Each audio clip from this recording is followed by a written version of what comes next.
हिंदू भाई ने शिहाब भाई के बारे में ऐसा क्या कहा कि सब हैरान रह गए और कौन सी हकीकत बयान की और शिहाब भाई की तारीफ में उन्होंने ऐसा क्या कह दिया कि नफरत फैलाने वालों के भी पसीने छूट गए और परेशान हो गए।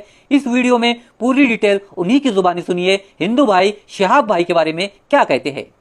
दोस्तों नमस्कार, मेरा नाम रविकांत भारती है। भारत का नाम पूरे विश्व में गौरवान्वित करने वाले व्यक्ति का नाम शिहाब भाई है और ये मुसलमान कौम से हैं और यह एक ऐतिहासिक कार्य कर रहे हैं जो केरला से मक्का हज के लिए पैदल निकल पड़े हैं। टोटल जो दूरी है वो 8,640 किलोमीटर की दूरी है। सुन के भी हम लोगों के होश उड़ जाते हैं और इस साहस को दाद देनी पड़ेगी कि कितना जबरदस्त इन्होंने साहस किया है कि ये 8,640 किलोमीटर की दूरी ये पहुंच रहे हैं पैदल और वहां जाके हज करेंगे।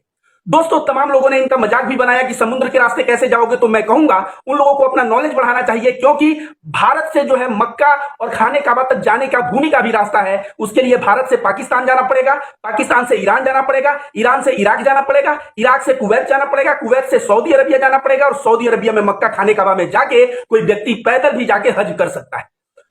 इनका यात्रा का यही जो है जर्नी का रूट है। यह केरला से निकले हैं, गुजरात होते हुए राजस्थान होते हुए पाकिस्तान जाएंगे, पाकिस्तान से फिर ईरान, थोड़ा सा इराक टच करते हुए कुवैत और सऊदी अरबिया होते हुए मक्का खाने काबा पहुंचेंगे।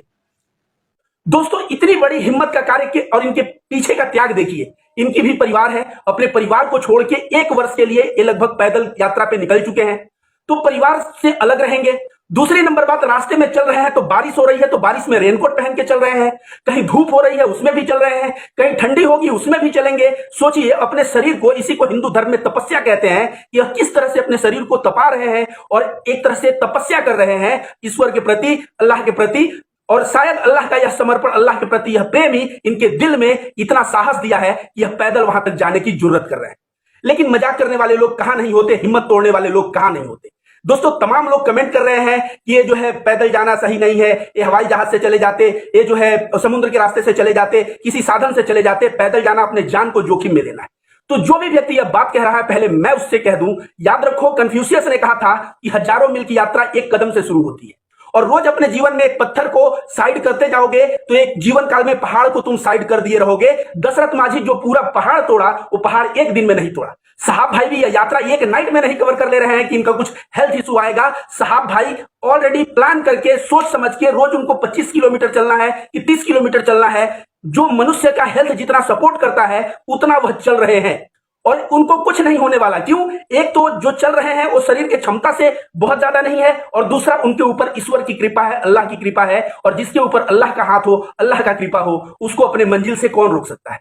अब सद्दाम भाई का पहुंचना ये हम लोगों को लग रहा है बहुत ही खेला बात, लेकिन यह खेल की बात नहीं है। अगर यह बंदा हज के टाइम पे वहां पहुंच जाए और ईश्वर करे कि पहुंच जाए, महादेव करे कि पहुंच जाए, अगर वहां पहुंच जाएंगे तो समझिए इन्होंने किस तरह से टाइम मैनेजमेंट किया, किस तरह से दूरी मैनेजमेंट किया, किस तरह से छोटे छोटे कदम लेके बड़े लक्ष्य को हासिल किया। और यह चीज जो है ना, इनसे सीखने की रह जाएगी। वैसे इनके यात्रा में हिंदू और मुसलमान दोनों भारी मात्रा में आ रहे हैं और इनका स्वागत कर रहे हैं। यहां तक कि गुजरात पुलिस, गुजरात में इनका ट्विटर अगर आप देखेंगे तो इनको ऑफिशियल ट्विटर अकाउंट से गुजरात पुलिस को इन्होंने धन्यवाद दिया है, क्योंकि गुजरात पुलिस इनको बहुत ही मदद किया है, इनके सुरक्षा में लगा रहा है और बहुत ही सम्मान इनको गुजरात में मिला है। अब यह राजस्थान में पहुंचने वाले हैं और राजस्थान से पाकिस्तान जाने वाले हैं। टोटल इनकी यात्रा जो है 56 दिनों की हो चुकी है और अभी तक इनका स्वास्थ्य बहुत ही अच्छा है और भगवान करे कि इनका स्वास्थ्य ऐसा ही बना रहे। और इस मुकाम को यह अगर पार करते हैं तो एक तो इनकी आस्था, इनका समर्पण अल्लाह के प्रति जो है सो है, भारत का भी नाम पूरे विश्व में एक मिसाल बनेगा कि भारत का एक ऐसा बंदा है जो इतने किलोमीटर की हज यात्रा करके और जो है हज करने आया। आप सभी को बता दें दोस्तों, जो लोग कह रहे हैं इतना दूर पैदल चलना, अगर भारत में आप रहते हो या पुराने जमाने में कहीं भी, चाहे मोहम्मद साहब की जिंदगी पढ़ो, चाहे बुद्ध की पढ़ो, चाहे महावीर की पढ़ो, पैदल चलना जो है तपस्या का एक हिस्सा था। आपको विश्वास नहीं है? आज भी जापान के कुछ बौद्धिस्ट हैं जहां पे माना जाता है कि आप बौद्ध सन्यासी हैं तो पृथ्वी की एक परिक्रमा जितना पैदल चलना पड़ेगा। जी हां, देखिए यहां साइड में पेपर में कटिंग भी मैंने दिया है, ऐसा लिखा हुआ है। और बुद्ध अपने जीवन में, मोहम्मद साहब तो आपको सभी को पता है हिजरत किया उन्होंने मक्का से मदीना और कहां कहां। गौतम बुद्ध भारत के थे, मैं बता दूं, वह अपने जीवन में इतनी यात्रा की है, इतनी यात्रा की है कि उनको यात्रा को बिहार कहा जाता था। बिहार कर रहे हैं बुद्ध, और इतनी यात्रा की है कि एक भारत में राज्य का नाम ही बिहार पड़ गया। बिहार का मतलब होता है चलना, पैदल यात्रा करना, बिहार करना। नौका बिहार होता है, नौका पे घूमना, तो घूमना, इतना उन्होंने घूमा। सोचिए वो श्रावस्ती जाते तो पैदल जाते, वह सारनाथ आए तो पैदल आए, वो गया आए तो पैदल आए, और वे हमेशा केवल बारिश में 3 महीने वे पड़ाव डालते थे, नहीं तो थ्रू आउट घूमते रहते थे, बिहार करते रहते थे। तो बौद्ध धर्म में भी पद यात्रा का बड़ा ही महत्व है।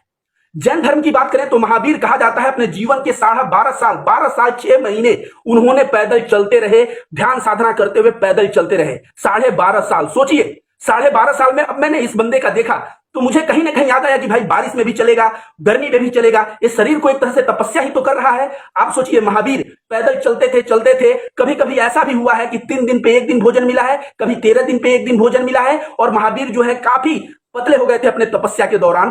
तो आप समझिए कि भारत में महावीर भी पैदल चले। और हिंदू धर्म अभी कांवड़ यात्रा जा रहा है ना, हम लोग क्या बाबा विश्वनाथ या यहाँ बाबा धाम जो झारखंड में है वहां पे हम लोग गाड़ी घोड़े से नहीं पहुंच सकते? बिल्कुल पहुंच सकते हैं, लेकिन हम लोग देवघर पहुंचने के लिए सुल्तानपुर से हम लोग जल उठाते हैं। और सोचिए यहाँ पे प्रयागराज से जल उठाते हैं काशी विश्वनाथ जाने के लिए। 120-30 किलोमीटर की दूरी पैदल क्यों जाते हैं? सिर्फ इसलिए जाते हैं क्योंकि हमारे दिल में भगवान शंकर और महादेव के लिए जो समर्पण है, उस समर्पण को दिखाने के लिए, अपने भक्ति को दिखाने के लिए और अपने दिल से लोग पैदल जाते हैं।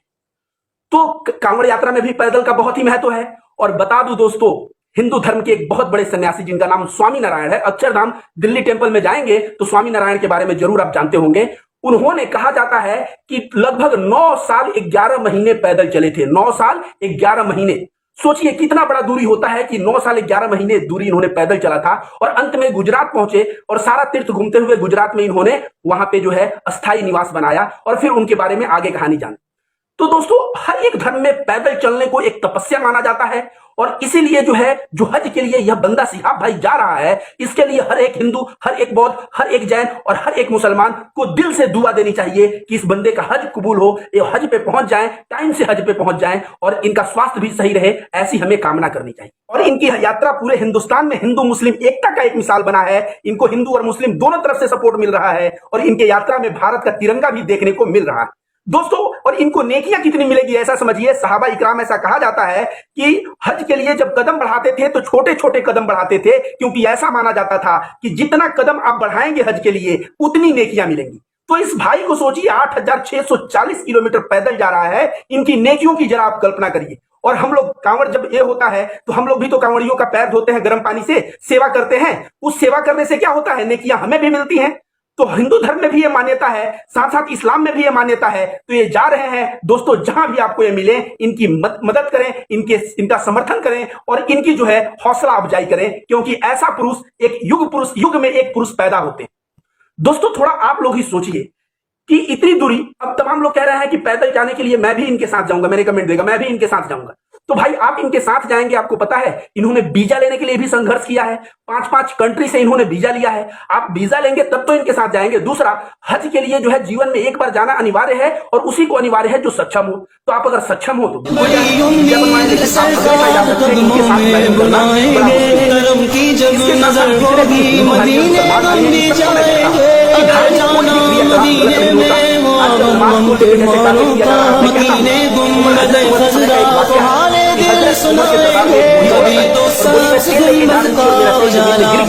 और मुझे वही तेल चाहिए।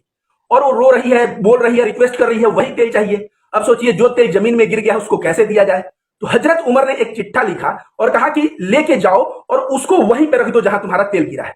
उसको वहीं पे रख दी वो बूढ़ी औरत जहां पे तेल गिरा हुआ था। और कहा जाता है थोड़ी देर में तेल ऊपर आ गया और बूढ़ी औरत को तेल अपना मिल गया। तो उस चिट्ठे में क्या लिखा था पता है? उस चिट्ठे में लिखा था कि इस जमीन के अंदर मैं एक ऐसे आदमी को गाड़ दूंगा जो नमाज नहीं पढ़ता।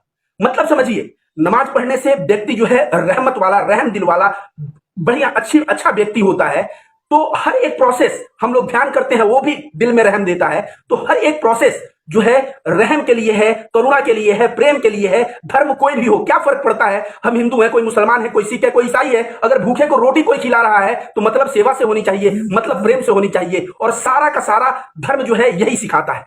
तो एक दूसरे के धर्मों को मजाक उड़ाने के बजाय हम लोग सम्मान दिखाएं। और जो जा रहे हैं भाई केरला से मक्का तक, मैं देख रहा हूं इनको हिंदू मुस्लिम, यहां तक कि गुजरात पुलिस का भी समर्थन मिला, जिस तरह से ये धन्यवाद दे रहे हैं। मतलब कहीं ना कहीं पूरे विश्व में हिंदू मुस्लिम एकता का जो संदेश एक मुस्लिम भाई जिसका नाम सिहाब है उसके वजह से फैल रहा है। इसके लिए मैं सिहाब भाई को भी धन्यवाद देता हूं और मैं ईश्वर से कामना करता हूं, महादेव से कामना करता हूं कि आपकी हज यात्रा जो है समय से आप पहुंचे और आप अपना हज यात्रा कंप्लीट करें।